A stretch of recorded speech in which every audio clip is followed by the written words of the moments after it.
Salut! Alors aujourd'hui c'est une vidéo un peu particulière parce qu'il n'y aura pas de tuto, c'est juste des explications. Je sais que beaucoup d'entre vous se posent la question, en fait, la différence entre le brick stitch et le peyote, puisque a priori c'est la même chose, ce qui est vrai, mais le tissage n'est pas fait de la même façon. Alors ici j'ai un bracelet que j'ai fait en peyote avec une diminution pour le losange, voilà. Et donc si on regarde de plus près notre tissage, on se rend compte que nos perles sont mises en quinconce, donc la 1, la 2, la 1, 2, 1, 2 et ainsi de suite. Et sur ce tissage qui est fait en brick stitch, on retrouve exactement la même chose, c'est-à-dire une perle, deux perles, une perle, deux perles. Mais la différence, c'est effectivement le tissage. Alors,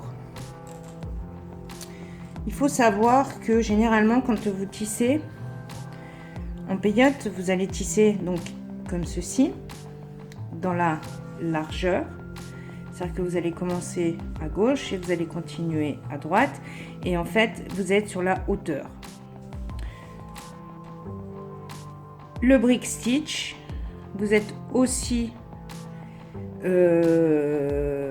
sur une largeur, mais vous allez commencer un côté et puis l'autre, alors que ici vous faites le tissage en entier sur toute la hauteur. Donc le brick stitch ici, alors si on le prend comme ça, parce que le peyote, voilà, le peyote il va être dans ce sens là, et le brick stitch vous allez le tisser dans ce sens là. Donc vous allez prendre généralement la ligne la plus longue, donc là en l'occurrence c'est pas celle-là, on aurait pu prendre ici et faire mais moi j'avais pris sur le milieu parce que je trouvais que c'était plus simple, et aussi pour vos diminutions et vos augmentations. Donc là il n'y a que des diminutions, mais là il y a des augmentations, donc tant qu'à faire, quand vous revenez, c'est sympa d'avoir la diminution et d'avoir l'augmentation au retour qui est beaucoup plus facile. Mais bon, ça on y reviendra sur le brick stitch, comment faire son tissage pour s'embêter moins la vie, quoi. Voilà, donc ces deux modèles qui sont tissés de cette façon, et en fait quand on les met à l'endroit, on les a en peyote, tout simplement. Et tout ça pour vous dire que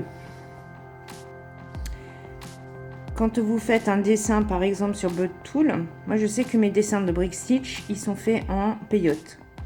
Ne me demandez pas pourquoi, mais c'est comme ça. Je les fais toujours en peyote parce que mon dessin est plus harmonieux dans la peyote, et après il est plus facile à faire en brick stitch. Alors après celui-là, on aurait pu très bien couper notre dessin, c'est-à-dire en fait d'enlever toutes les augmentations et prendre juste, en fait, par exemple ici, je vais montrer avec une aiguille, prendre par exemple ici, prendre la ligne en admettant qu'on prenne celle-ci, donc on viendrait ici, bah forcément on s'arrêterait ici et on repartirait ici. Toute cette partie là, vous avez tout à fait le loisir de le faire en peyote. Et après, comme vous vous retrouvez ici à plat, puisque le brick stitch, en fait, vos perles sont dans ce sens là, rien ne vous empêche en fait de continuer votre dessin, mais en brick stitch. Ce qui va amener en fait un peu plus de souplesse à votre tissage, et moins de rigidité, parce que par exemple celui-là il a été fait totalement en brick stitch et c'est vrai que il est vraiment dur, alors que mon loup, on peut le plier, il est très souple, sauf bien évidemment aux extrémités où là je l'ai travaillé en brick stitch et là forcément il est plus dur. Voilà, alors tout ça pour en venir où? Et ben j'avais dans l'idée de vous faire un tuto où on va faire les deux les deux techniques pour faire un bracelet. Parce que j'aime beaucoup, moi, alors j'aime bien ces bracelets tout en peyote, je trouve ça très sympa avec des motifs, mais j'avais envie d'essayer ce genre de tissage, vraiment comme les Amérindiens, d'ailleurs d'où le dessin, d'avoir quelque chose de très aérien. Et donc là, en l'occurrence, on va avoir ici du peyote, et mes 3 motifs sont faits exclusivement en brick stitch. Alors dans l'absolu, on le voit, hein, on est vraiment dans le même sens, mais on a 2 sortes de tissage. Et après, j'ai assemblé en fait tous mes modèles ensemble avec des lignes. Mais on pourrait faire autrement, on pourrait très bien faire plus petit. Enfin bon, moi je l'ai fait en fonction de ça. Enfin bref, donc voilà. C'était en fait une petite entrée en matière.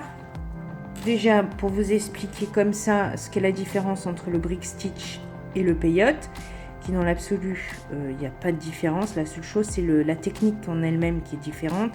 Mais après, le résultat, ça donne exactement, ça donne la même chose. Voilà. Et on peut allier les deux, le brick stitch et le peyote. Et c'est ce qu'on va faire dans le prochain tuto. Je pense que je mettrai donc cette vidéo à mardi. Et le commencement de ce tuto, on le fera un vendredi. Voilà. Alors, j'espère que ces petites informations vous auront plu et que ça vous donnera envie de voir le prochain tuto. Et ben moi, je vous dis à la semaine prochaine, enfin au prochain tuto. Salut!